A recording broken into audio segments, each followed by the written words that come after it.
Redmi note 10 একটি phone হঠাৎ করে বন্ধ হয়ে যায়। আসলে কি ধরনের প্রবলেম এটি একটু দেখব। এটি আমাদের এক টেকনিশিয়ান ভাই নিয়ে এসেছেন। তো ফোনটির চার্জিংয়ের লোডিং হলো 66161 এরকম লোডিং টানে। আর পাওয়ার সাপ্লাই রিডিং দেখুন, পাওয়ার সাপ্লাই রিডিংটি যথেষ্ট ভালো রয়েছে এবং কি ব্যাটারিতেও চার্জ রয়েছে, ফুল চার্জ 4 ভোল্ট রয়েছে।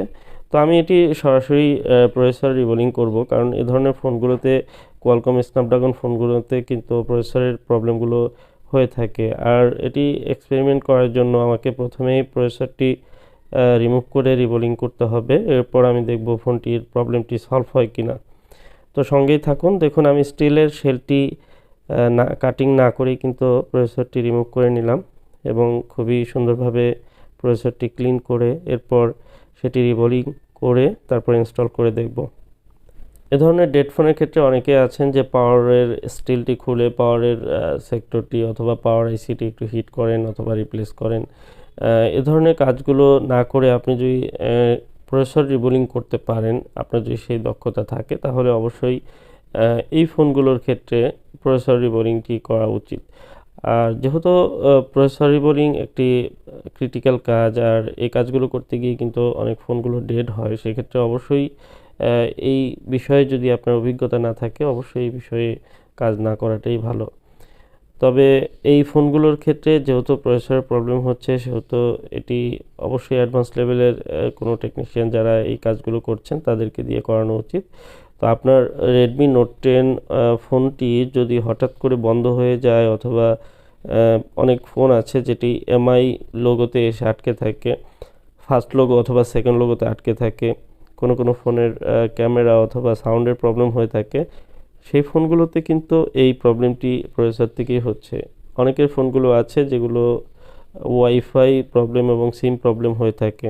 আর রেডমি নোট 10 ইতিপূর্বে বেশ কিছু কাজ করেছি এবং কি সেগুলোতে যে প্রবলেমগুলো, লোগো হ্যাং এবং বিভিন্ন ধরনের প্রবলেম আমি পেয়েছি। তবে প্রসেসর রিবোলিং করে ম্যাক্সিমাম প্রবলেম সলভ হয়ে যায়, যদি আপনার ফিজিক্যালি কোনো ড্যামেজ না থাকে, সেটি হাত থেকে পড়ে যাওয়া, পানিতে পড়া বা পাওয়ার সেকশনে কোনো কাজ করতে যাওয়া, বিভিন্ন ধরনের সমস্যা থাকতে পারে, সেটি ভিন্ন বিষয়। কিন্তু একটি ফোন ফ্রেশ ইনটেক একটি ফোন হঠাৎ করে বন্ধ হয়ে যাওয়া বা আপডেটের পর কোনো প্রবলেম হওয়া, আপনারা জানেন যে বর্তমানে রেডমি, শাওমি থেকে শুরু করে অনেকগুলো ফোন রয়েছে যেগুলোতে আপডেটের পর বিভিন্ন প্রবলেম হচ্ছে।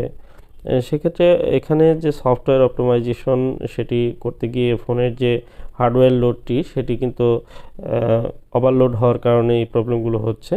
আমার মনে হচ্ছে যে এই প্রসেসরগুলো রিবোলিং করে দেওয়ার পর ফোনগুলো কিন্তু 100% যেহেতু চলছে, তো সেহেতু এখানে ব্ল্যাক পেস্ট আঠা থাকার কারণে এই ফোনগুলোর যে তাপমাত্রা উৎপন্ন হয়, সেই তাপমাত্রার কারণে কেমিক্যাল রিঅ্যাকশনের কারণে কিন্তু এই প্রসেসরের যে বল কানেক্টিভিটি, সেগুলো ফল্ট করে।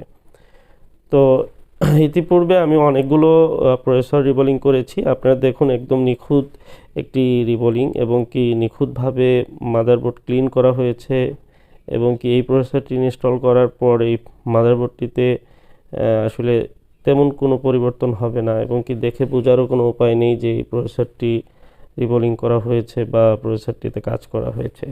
তো আমি সুন্দরভাবে ক্লিন করে দেব, মাদারবোর্ডটি যেন একদম নিখুঁত এবং ফ্রেশ থাকে। কারণ কাজ কিন্তু অনেকেই করে এবং কি অনেকেই এই রিবোলিংগুলো করছেন এবং অনেকের কিন্তু এই রিবোলিং করার পর অনেক বারবার প্রবলেম হচ্ছে। এখানে কাজের যে দক্ষতা এবং কি সে নিখুঁত কাজ, সেটি কিন্তু না হলে এই ফোনটি কিন্তু ভালো চলবে না। সেক্ষেত্রে এই বিষয়টি কিন্তু অনেক গুরুত্বপূর্ণ। অনেকে আছেন যারা প্রথমবার কাজ করান, এরপর আবার ফোনটিতে প্রবলেম হয়, আবার পুনরায় টাকা খরচ করে কাজ করান। তো এই বিষয়গুলো অবশ্যই মাথায় রেখে আপনারা সার্ভিস করাবেন। আপনাদের কারো যদি এ ধরনের প্রবলেম থাকে, অবশ্যই আমার সাথে কন্ট্যাক্ট করতে পারেন। আমার হোয়াটসঅ্যাপ নাম্বারটি এই ভিডিওর নিচে ডিসক্রিপশনে দেওয়া থাকবে, আপনারা ওখান থেকে হোয়াটসঅ্যাপ নাম্বার নিয়ে কন্ট্যাক্ট করতে পারেন। আর এ ধরনের প্রবলেম আসলে যেখানে সেখানে কিন্তু কাজ করালে আপনার ফোনটি কিন্তু একেবারেই বাতিল হয়ে যেতে পারে, বিষয়টি মাথায় রাখবেন।